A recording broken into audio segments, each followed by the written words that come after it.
जी, नमस्कार। तो अभी हम लोगों की जो टॉपिक है वो है आपका आंग्ल मराठा संघर्ष।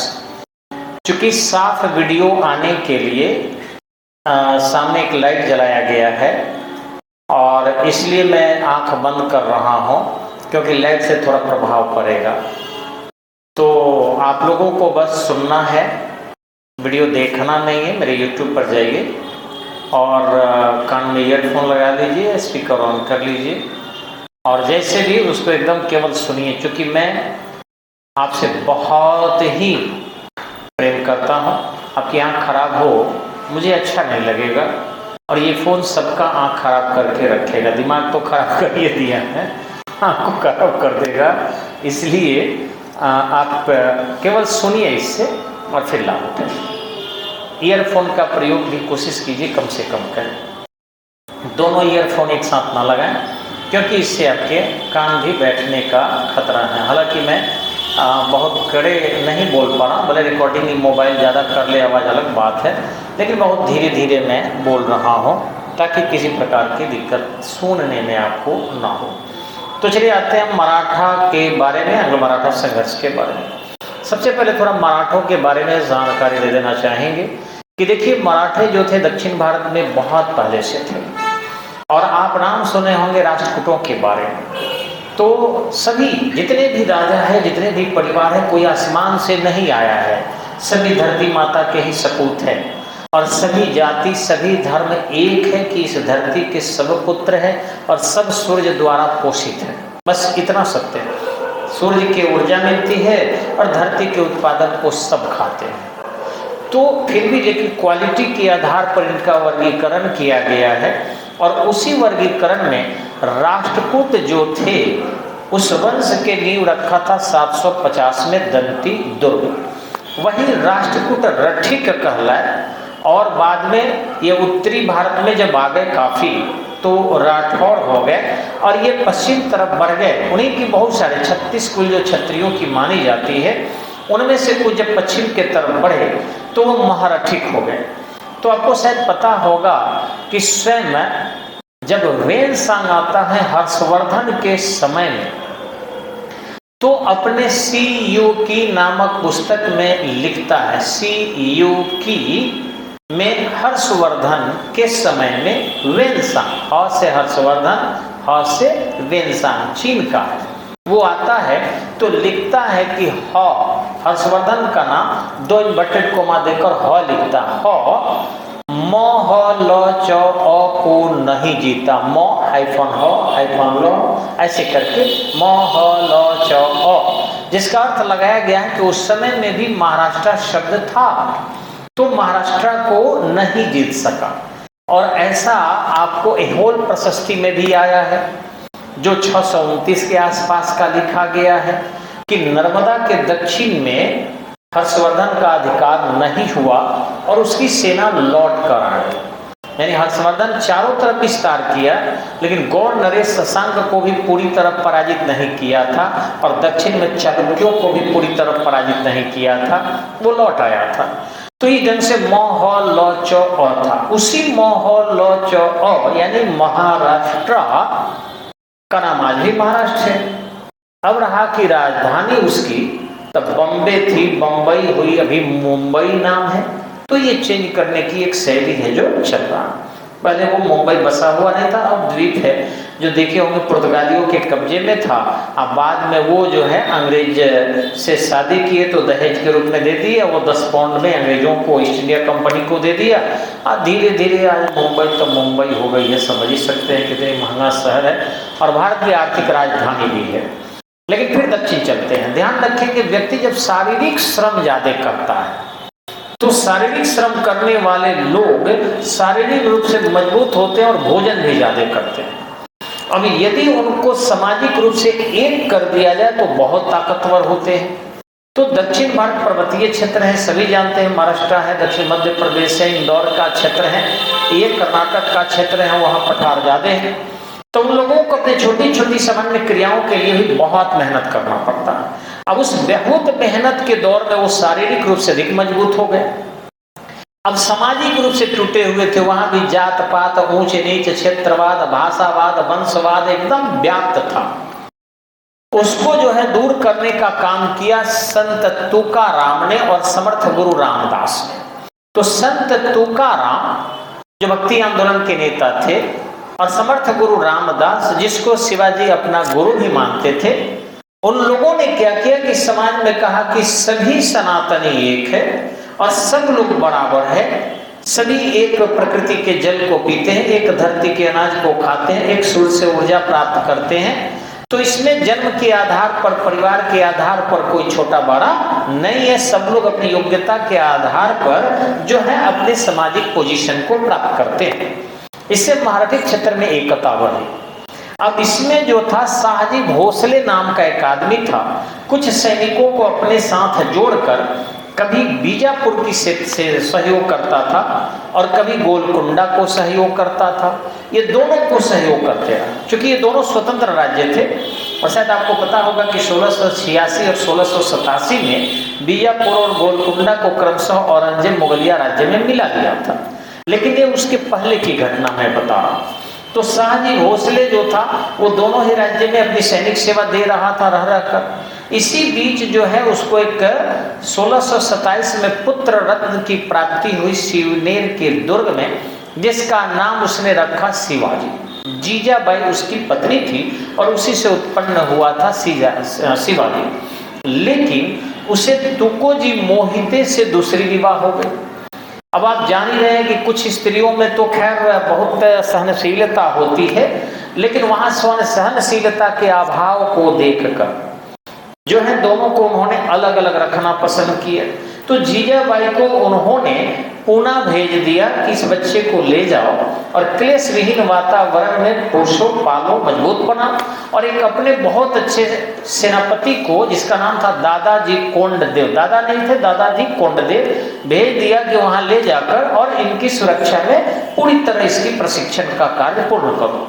वहां सभी कलाओं में शिवाजी प्रवीण हो गया, माता का स्नेह मिला। और एक ध्यान रखिएगा, जब तक किसी की मां अपने पुत्र पुत्री में योग्यता नहीं भरेगी, इस संसार का कोई भी शिक्षक उसे शिक्षा नहीं दे सकता है। इसलिए केवल कहने मात्र के लिए नहीं, हम देखें स्त्रियों में कि वो समझती है सचमुच दुर्गा है, अरे एक रिस्पेक्ट में नाम है। आप जान लो खाती हो, भूख लगते हैं, देवी कैसे हो? कर्तव्य से देवी बना जाता है। अपनी पहचान झूठो मत करो कि तुम में दुर्गा जी आती है, लक्ष्मी जी आती है, सरस्वती जी आती है, ये बेवकूफ बनाया जाता है। जैसे पुरुष है वैसे तुम हो, तुम में कहां से ये शक्ति आ गई बेमतलब? हाँ, तुम्हारे त्याग से, तुम्हारे सहनशीलता से, तुम्हारे समर्पण से, तुम्हारी कर्मठता से, तुम्हारी योग्यता से, तुम्हारी दयालुता से, इन सब से तुमको देवी का अधिकार दिया जाता है। इसकी कमी होगी तो कई महिला राक्षसनी भी हुई है। स्वयं तारकासुर राक्षसनी थी, जिसका अंत भगवान राम ने खुद किया था। तो इस आधार पर यह नहीं कहना कि आप जो है सब में देवता ही घूमते चलते हैं, इतना देवियां छछाई है कि सब अवतार ले रही है हाथी के रूप में। तो जीजाबाई या हर माता को चाहिए कि अपने उस देव स्वरूप को अंदर से जागृत करे और वो सहयोग बढ़ाए समाज के लिए, चाहे वो त्याग करके, समर्पण करके, सहनशीलता से, उदारता से, कर्मठता से या विद्या प्रदान करके, इन सबसे जो है वो इस समाज में अपनी योग्यता को दिखाए। जब तक दिखाएगी नहीं तब तक उनको सम्मान असही मिल रहा है, अर्थात उनको कहा जाए मोटे तौर पर तो बेवकूफ बनाया जा रहा है, और बन भी रही है। वो स्वयं भी कहते हैं मैं दुर्गा हूँ, पता नहीं किस संग से हो गई भगवान जाने। हम लोग तो भाई सत्य गुरु हैं और नहीं चाहते हैं कि बेवजह उनका हौसला अफजाई करके उनको बर्बाद होने के रास्ता को खोल दें। आप दिखाओ, तुमको सैल्यूट तुम्हारा पुत्र करेगा, तुम्हारी पुत्री करेगी, तुम्हारे घर वाले करेंगे। और अगर तुम्हारे घर वाले, तुम्हारे अपने परिवार के लोग तुम्हें सैल्यूट नहीं करते हैं ना, तो समझ लेना कि तुम कुछ भी नहीं हो। अपने जुड़े हुए सभी व्यक्ति तुम्हें सम्मान करना चाहिए। जीजाबाई ने बिल्कुल एक सरस्वती का रूप धारण कर लिया और शिवाजी को हर प्रकार की प्रशिक्षण, वहां तक कि तीरंदाजी, भाला फेंक, तलवारबाज, तैराकी, हस्तारोही, अश्वारोही, हर तरीके के प्रशिक्षण देने के बाद शिवाजी अपने कुछ मैनेजमेंट कला का विकास करके ग्वालों को ले लिया, कुछ चरवाहों को ले लिया और फिर 1643-45 के बीच में तोड़ना कोड़ना जैसे क्षेत्र को जीतना शुरू कर दिया। इतना ज्यादा बढ़ गया उस समय में भारत के बादशाह थे शाहजहां, कि शाहजहां को परेशानी होने लगी। दक्षिण भारत में अपने पुत्र औरंगजेब को रखे थे, औरंगजेब जो है काफी परेशानी को महसूस करने लगा। इसी बीच दक्षिण भारत के जो बीजापुर गोलकुंडा थे, उसमें गोलकुंडा का एक व्यक्ति पहुंचकर शिवा को हराने की शपथ लिया। ध्यान रखेंगे, अफजल खां नाम था। अफजल खां जो था उनको मारने के लिए षड्यंत्र रचा और कृष्ण नाम के एक दूत को भेजा, बहला फुसला कर शिवा को लाओ। शिवा आया, अपने सिर में शिरस्त्राण रखा था। उसने किया क्या कि अपने पॉकेट में बगनखा रखा था। जैसे पहुंचा वहां अफजल खां बहुत भीमकाया था, रूप था, बहुत बलशाली था, अपने तलवार से वार कर दिया। जैसे ही वार किया शिवाजी के सिर पर लगा, वह सिर पर चूंकि शिरस्त्राण लोहे का कवच था, बच गए। उन्होंने बगनखा से उसका पेट चीर दिया, फाड़ दिया। चरवाहों के रूप में छुपे हुए शिवा के सैनिक थे। 2-4 से मिनट जो है संघर्ष हुआ, अंततः जो है हार गया पूरी सेना और शिवाजी की विजय पताका फहराने लगी। ठीक उसके बाद ये सूचना जब औरंगजेब को मिली, औरंगजेब जो है अपना एक सेनापति शाहिस्ता खां को भेज दिया। शाहिस्ता खां जो था आपको वह नूरजहां का भतीजा लगता था। औरंगजेब उसको अपना मामा कहकर संबोधित करता था। शाहिस्ता खां जब दक्षिण भारत पहुंचता है और फिर आक्रमण करता है, चारों तरफ से घेर लेता है शिवाजी को। शिवाजी बारात के पोशाक बनाकर, यानी कहीं विवाह करने जाने वाले में, अपनी सेना को ले लिया और अकस्मात उनके संध्या समय में आक्रमण कर दिया। उसके छापेमार युद्ध पद्धति जो था मलिक अंबर की तरह था, काफी श्रेष्ठतम थी। इसी पद्धति को आप देखे होंगे, पहले अपना चुके थे महाराणा प्रताप भी। अकबर के दांत खट्टे हो गए थे। आप लोग जो कहते हैं ना कि अकबर छोड़ दिया था युद्ध करना, जी नहीं। हल्दी घाटी युद्ध के बाद एक दिन भी अकबर सुरक्षित नहीं सोया है। वह यहाँ तक कि भगवान दास को आगरा सौंप कर और निकल गया था लाहौर, और वहीं से उनके खिलाफ षड्यंत्र कर रहा था कि हम महाराणा प्रताप को धूल चटा कर रख देंगे। लेकिन वह व्यक्ति इतनी भीड़ था, उसके पास इतने समर्पित लोग थे, अपने बलिदान देकर भी उस नेतृत्व को बलिदान देना नहीं चाहते थे और मर गया अकबर। इसके बावजूद भी महाराणा प्रताप उसके कब्जे में नहीं आ सका। यहाँ तक कि अपने पुत्र अमर सिंह को भी सिखा कर गया था कि तुम्हें किसी भी शर्त पर सरेंडर नहीं करना है। स्वयं अकबर के पुत्र जब जहांगीर सरेंडर किया कि ठीक है, विवाह पद्धति हम हटा देते हैं राज परिवारों में, आपको दरबार में आने की जरूरत नहीं है, बस एक समझौता कर लीजिए, तो 1615 में जो है मेवाड़ से समझौता हुआ मुगलों का। आपको बता, ये जहांगीर की एक बहुत बड़ी उपलब्धि भी थी। तो इस ढंग से छापेमार युद्ध पद्धति जब कम से ना हो तो करना चाहिए, और भारतीयों में तो वीरता की कमी ही नहीं होती है। इस वीरता को दिखाया था शिवा ने, और शाहिस्ता खां के बारात के डिजाइन बनाकर गया और इतना प्रहार किया कि उसके 2 बेटों को काट दिया, पत्नी को काट दिया, नर्तकी को काट दिया। शाहिस्ता खां पर भी वार किया था, लेकिन तलवार पकड़ लिया, उसकी उंगलियां कट गई। वो स्टेज से पीछे से कूद कर भाग गया और लड़ने से इतना भयाक्रांत हो गया था कि इनकार कर दिया। वह औरंगजेब के सेनापति के पद को छोड़कर बंगाल भाग गया और जिंदगी भर वहां समुद्र के व्यापार में लगा रहा, कई जहाजें चलवाता रहा। इतना जो है शिवाजी का भय उसे सता रहा था। लेकिन शिवाजी भी कम चालाक नहीं, सॉरी औरंगजेब भी कम चालाक नहीं था। 2 राजपूत सैनिक थे उसके दरबार में अभी भी, जिनको यो यूज करना चाहता था। उसमें सवाई जय सिंह जो जयपुर के थे, वही जय सिंह जो 5 वेधशाला बनवाए थे। एक बनारस में बनवाए थे, एक उज्जैन में बनवाए थे, एक मथुरा में बनवाए थे, और उसके बाद एक दिल्ली में बनवाए थे, एक जयपुर में बनवाए थे। ध्यान रखेंगे, सभी को आक्रांताओं ने तोड़ दिया, मात्र जयपुर और दिल्ली जो रह गया है आपका, वही 2 रह गया जिसको जंतर मंतर कहते हैं।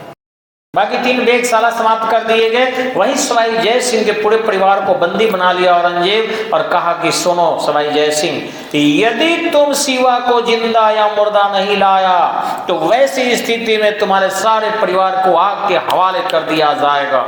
क्या करे सवाई जय सिंह, निकल पड़ा दक्षिण में, सारे किले को जीत लिया, शिवाजी को वृत्त की भांति घेर लिया और कहा, हे शिवा, या तो मुझे मार दो या मैं तुझे मार दूंगा, क्योंकि मेरे परिवार से बढ़कर कुछ भी नहीं है और इसलिए मैं अपने परिवार के लिए जीता हूँ। मेरे परिवार आग के हवाले हो जाएंगे, इससे अच्छा है कि तू जिंदा या मुर्दा आ जा, अन्यथा युद्ध करेंगे।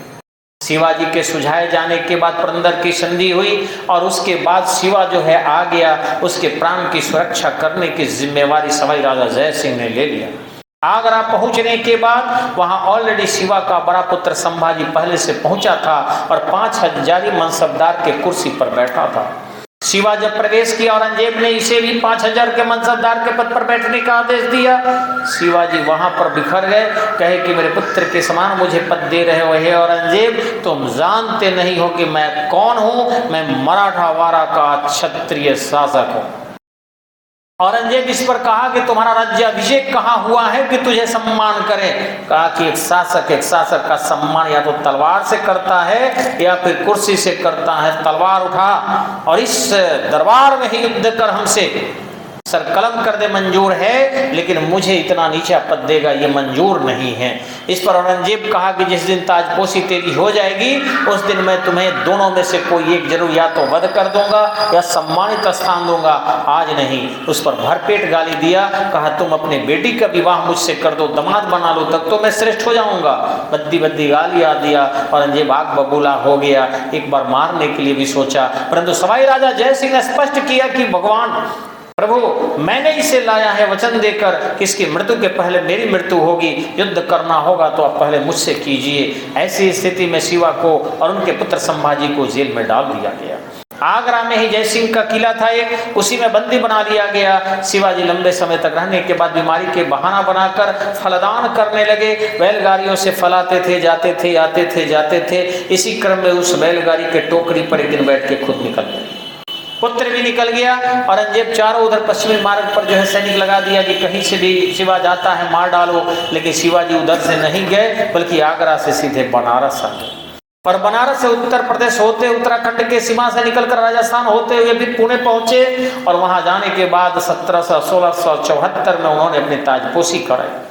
1674 में जब ताजपोशी कराई, उन्होंने अपना हिंदू धर्मोद्धारक पद का धारण किया। साथ ही साथ उन्होंने छत्रपति शिवाजी के पद भी धारण किए और वैसी स्थिति में उन्होंने अनेक अभियान किया। 1679 में कर्नाटक उनका अंतिम अभियान था। वहीं से लौटने के बाद वो एक धनुष पर प्रत्यंचा चढ़ा रहे थे। इसी समय वो प्रत्यंचा टूट गया, उनकी कनपट्टी में काफी चोट लगी और वहीं पर वो चल बसे। उनका पुत्र संभाजी उत्तराधिकारी बना और वो संभाजी 1680 से लेकर 1689 तक लड़ा। उस समय में जो है अकबर का विद्रोह, उसका पूरा पुत्र शहजादा अकबर हो गया था। इधर उत्तर में जो है दुर्गादास राठौर औरंगजेब के नाको चने चबवा दिए थे। वह शहजादा अकबर को लेकर दक्षिण भारत शिवाजी के पास जा रहे थे, लेकिन शिवाजी की मृत्यु हो गई तो संभाजी को सौंप दिया और कहे कि इसका संरक्षण करना। वह शपथ लिया कि किसी भी शर्त पर हम शहजादा अकबर की हत्या नहीं होने देंगे। औरंगजेब दक्षिण भारत पहुंच गया और लगातार लड़ते लड़ते अपने पत्नी परिवार सहित खुद का भी दक्षिण भारत में कब्र खोदवा लिया। इतना ज्यादा वो दक्षिण भारत में अपने पुत्र के खिलाफ जो है सोच कर चला था। और बहुत से कारण रहे होंगे, लेकिन दक्षिण में जब पहुंचा तो पता चला कि शिवा नहीं है, संभाजी है। संभाजी से संघर्ष करते रहा। एक दिन संगानेर के दुर्ग में संभाजी जो है बंदी बना लिया गया, अपने माँ के साथ, अपने पत्नी के साथ, अपने बच्चे के साथ। बच्चा का जन्म साहू का 1683 में हुआ था, मात्र 6 साल का बालक था। बंदी बना लिया गया। पुत्र के सामने ही पिता को वध करके कुत्ते से मांस खिलवा दिए गए। संभाजी के सिर को भिजवा दिया गया पुणे। वहां देख कर भाई राजा राम आग बबूला हो गया। 1689 से लेकर 1700 तक औरंगजेब का नाको चने चबवा दिया, लेकिन युद्ध की थकावट ने उसके प्राण को ले लिया। जब राजा राम वहां नहीं रहा, उसकी पत्नी विधवा थी ताराबाई, लगातार संघर्ष छेड़ दी और उस संघर्ष में औरंगजेब बहुत परेशान हुआ, अपने सैनिकों को लगातार खोने लगा। 1760 में औरंगजेब की मृत्यु हो गई। उसकी पत्नी रबिया उद दुर्रानी भी मर गई, जिसका वही औरंगाबाद में जो है दुर्ग में बना दिया गया। औरंगजेब को जो है दौलताबाद में वही कब्र बना दिया गया। अब यहाँ जो है जब मर गया तो मुअज्जम आजम काम बख्श तीन इनके पुत्र हुए। उन्होंने कहा था अपने वसीयतनामा में, मैंने हिंदुओं के साथ बहुत बदसलूकी किया है, मुझे माफ करना। और पुत्रों से कहा था कि मेरे 3 पुत्र जो हैं आपस में राज्य को बांट लेंगे, लेकिन मुअज्जम माना नहीं। मुअज्जम यहाँ से आक्रमण करते हुए अपने आजम और काम बख्श भाई को मार डाला और फिर बहादुर शाह प्रथम के नाम से शासक बन गया 1708 से 1712 तक। इस क्रम में उसने साहू को आगरा के कैद से छोड़ दिया था। साहू को जो है औरंगजेब की एक बेटी थी जेबतुन्निसा, हिंदू रीति से अपना पुत्र समझकर पोसी और पाली थी, उसको जो है अच्छे ढंग से रखी थी। उसको छोड़ दिया गया कि जाएगा दक्षिण भारत में ताराबाई से संघर्ष करेगा, मराठा मतभेद होगा और वैसी स्थिति में मराठा वाला मेरे कब्जे में आ जाएगा। लेकिन जैसे ही वहां पहुंचा साहू, उसके वहां का सेना करते एक थे बालाजी विश्वनाथ, उनसे जुड़ गया और जुड़ने के बाद जो है वहां की सत्ता को संभालने की प्रयास किया। ताराबाई को पेंशन याफ्ता बनाकर पुणे में बैठा दिया और 1713 में सेना करते से उसे पेशवा बना दिया। 1713 से 1720 तक बालाजी विश्वनाथ रहे, 1720 से 1740 तक बाजीराव प्रथम रहा, 1740 से लेकर 1761 तक बालाजी बाजी रहा और 1761 से लेकर 1772 तक माधवराव हुआ। अब माधवराव टीवी से चल बसा। ऐसी स्थिति में उसका उत्तराधिकारी छोटा भाई नारायण राव हुआ और उसी नारायण राव को जो है रघुनाथ राव की पत्नी आनंदीबाई जो है नारायण राव भड़ावे को मरावे कर दी और वैसी स्थिति में नारायण राव को सेनापति ने मार डाला। रघुनाथ राव बड़ी दुखी हुआ, सारा धन लेकर वहां से भाग गया और जाकर कर्नल किटिंग से समझौता किया था जो महाराष्ट्र का गवर्नर था। अब उसने आक्रमण कर दिया रघुनाथ राव के साथ मिलकर और इस तरीके से संघर्ष 1775 से 1780 के बीच प्रथम आंग्ल मराठा संघर्ष हुआ। ध्यान रखेंगे 82 तक हुआ था, लेकिन अभी 80 तक समझिए। तो 1775 से 1780 तक जो संघर्ष हुआ उसमें अंग्रेज हार गए तो समझौता हुआ। उस समझौते में कर्नल किटिंग जो थे जुर्माना दिया, लेकिन बंगाल का गवर्नर जनरल हो चुका था वारेन हेस्टिंग्स, यानी महाराष्ट्र के गवर्नर से भी थोड़ा बड़ा और चेन्नई के गवर्नर से भी थोड़ा बड़ा, यानी मद्रास के गवर्नर से थोड़ा बड़ा।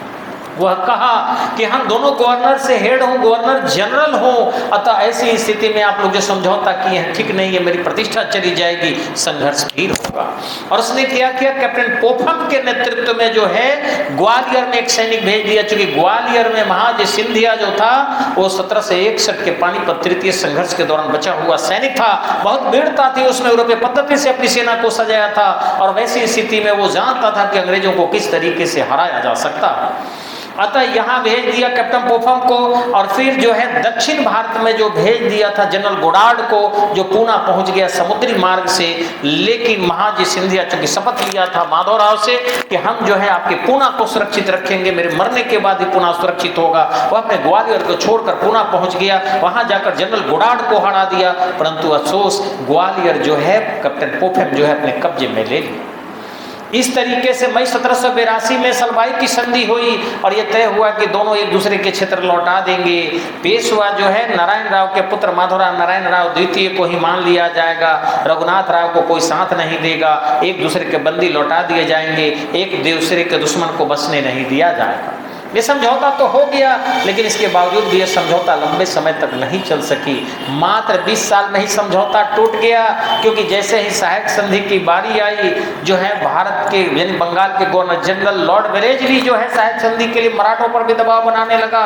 इधर आप देखेंगे कि जो माधवराव नारायण राव द्वितीय था महाजी सिंधिया के संरक्षण में पूना में चल रहा था, लेकिन महाजी सिंधिया की मृत्यु 1796 में हो गई। अतः 1797 में फांसी लगाकर नारायण राव का पुत्र माधवराव नारायण राव ये चल बसा और जब मर गया तो वैसी स्थिति में वही रघुनाथ राव का एक दत्तक पुत्र गोद लिया हुआ नर्तकी से बाजीराव द्वितीय पेशवा बन गया। अब बाजीराव द्वितीय जब पेशवा बन गया तो नर्तकी का पुत्र था, उसमें वही हिजरा वाला गोंद था और इस तरीके से उसको अब पेशवा मानने से अन्य लोग इनकार किए। इंदौर के होलकर ने स्पष्टतः कहा कि मैं ऐसे हिजरे को पेशवा नहीं मानता हूं, मैं पुणे आ रहा हूं, उसको खदेड़ दूंगा।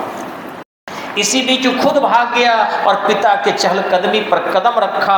ध्यान रखिए अपना कोई भी कर्म बड़ी हिसाब से किया जाता है, क्योंकि जो कर्म आप कर रहे हैं पुत्र उसी पर चलने का प्रयास करता है। मैक्सिमम मदिरा पीने वाले के पुत्र भी मदिरा पीते हैं, खैनी खाने वाले के पुत्र भी खैनी खाते हैं। क्यों खैनी खाते हो, छोड़ दो, जो पुत्रों पर इसका प्रभाव पड़ेगा। बैड बुरी आदत जो भी है सामने देखने वाले छोड़ दो, कोशिश करो आंतरिक भी छुपी हुई बुरी आदतें उसको भी कम करो, क्योंकि बहुत जल्दी आपके करीबी रहते हैं आपके संतति, वो उससे पालन करेंगे। बहुत कम ऐसे अभिभावक हैं जिनके बच्चे अपने पिता के बैड हैबिट्स से दूर है। वो अच्छे हैं, भाग्यशाली है माता पिता। तो पिता रघुनाथ राव जो कि ऑलरेडी अंग्रेजों से संधि सूरत की कर चुका था, ये जाकर बेसिन की संधि कर ली और इस तरीके से सालसेट और बेसिन अंग्रेजों को दे दिए। इतना ही नहीं, सहायक संधि भी एक्सेप्ट कर लिए। ये मराठों को अच्छा नहीं लगा, लेकिन अफसोस मराठे पुनः एक नहीं हुए। एक एक करके 1802 से 1805 के बीच पुनः सभी मराठे हरा दिए गए और सहायक संधि जब सब मराठे कर लिए, हरा दिए गए, तो वैसी स्थिति में मराठे कमजोर हो गए। अब घटना आ गई तृतीय आंग्ल मराठा संघर्ष की। एक बार जो है पेशवा बाजीराव द्वितीय यानी नालायक जिसको कहते हैं, उसका एक सचिव था जिसका नाम था त्रिंबक राव। इन सबको एक करने का प्रयास किया, पत्र व्यवहार करने लगा, लेकिन सहायक संधि में एक प्रावधान था कि अंग्रेजी सेना भी आप ही के खर्च पर आपके दरबार में रहेगी और जो भी पत्र आएगा जाएगा पहले पढ़ेगी तब आपको सौंपेगी या कहीं जाने देगी। त्रिंबक राव के उस पत्र का भेद खुल गया और वैसी स्थिति में उसको बंदी बनाकर अंग्रेज डाल दिए। जेल से वो कूद कर भाग गया और वैसी स्थिति में दोस्त बाजीराव द्वितीय को लगाया गया। क्योंकि पिंडारी बड़े पैमाने पर मराठों को मदद कर रहे थे। इन पिंडारियों का दमन अंग्रेज पहले ही राजपूतों से राजस्थान के मिलकर कर लिए थे, क्योंकि पिंडारियों के लूट खसोड़ से जो है थोड़ा राजस्थान के राजपूत भी बहुत परेशान थे। ऐसी स्थिति में आपके पिंडारी समाप्त हो गए तो मराठे कमजोर पड़ गए और फिर 1816 से 1818 के बीच पुनः एक एक करके मराठा सरदार हरा दिए गए और इस प्रकार बाजीराव द्वितीय को कानपुर लाकर बिठूर में पेंशन याफ्ता बनाकर बैठा दिया गया। उन लोगों से सहायक संधि कर ली गई और शिवाजी के जो वंशज था उसको पेशवा बना दिया गया। अब रही बात यहाँ पर कि जो कानपुर के बिठूर में बैठाया गया बाजीराव द्वितीय को, यह 1836-37 में पुत्रहीन था, जो कि हिजरा था, तो इसने धोंडू पंत को अपना गोद ले लिया। वही धोंडू पंत नाना साहब के नाम से जाने गए। इनका भी पेंशन जो है डॉक्ट्रिन ऑफ लेप्से के अंतर्गत बंद कर दिया था डलहौजी ने। 1857 के विद्रोह में तत्या टोपे के साथ कूद पड़े, लेकिन अफसोस इन्होंने कानपुर में क्या किया कि कुछ अंग्रेजों के महिलाओं और बच्चों को जो बंदी बनाए थे, उस बीबी घर की दुर्घटना इनके नाम जो है कलंक के रूप में है। उन्होंने अंग्रेजों से समझौता किया कि हमें अगर सुरक्षित यहाँ से भागने दिया जाए, हम स्त्रियों को जो है बंदी बनाए आग नहीं लगाएंगे, लेकिन जाते जाते आग लगा दिए, नेपाल में भाग गए, गुमनाम मर गए नाना साहब, यानी एक अपने पर धब्बा लगाकर चले गए। फिर भी उन्हें याद करते हैं क्योंकि 1857 में भारत की आज़ादी के लिए कुछ हद तक तो लड़े थे। इस प्रकार हम देख रहे हैं कि मराठावाड़ा जो था वो भी धीरे धीरे अंग्रेजों के राज्य में मिला लिया गया। तो फिर अगली चीज़ें अगले वीडियो में चर्चा करेंगे। तब तक के लिए नमस्कार।